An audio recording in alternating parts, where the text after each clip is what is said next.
خدا گر لطف سازد مهربانی کند نیشی تو را گرگان چوبانی. سلام و درود دوستان عزیز.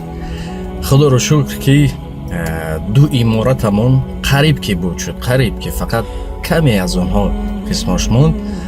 همین راستی کمی هم قرضدار شدیم. از این سبب از این مغازه و از این مغازه گرفتیم اینا.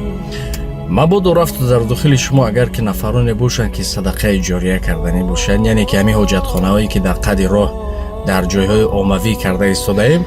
اینجا جوی دستشویی، اینجا حاجتخانه، اینجا حاجتخانه، اینجا طهارتخانه. اگر که 100 ساله ها برد، هر بار که انسان حاجت میبرد سببیتش به ما میرسد. یعنی که میگفت که اگر که یک 10 سومونی به یگان کس میتی نان میگیرد میخورد تمام، اما اگر که یک دخوفکه خریده بدی هر بار نان میپزد سببیتش میرسد.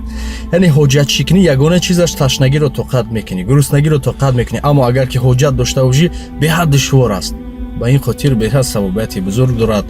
اگر که خواهید همراه شدن و نفرانی که باشند که یا بعضا می شود که حتی بریوز کنیم، چون هر رکلام، هر درخواست هایی که گرفتیم کوشش کردیم که پولش رو اینجا صرف کنیم، اینجا صرف کنیم.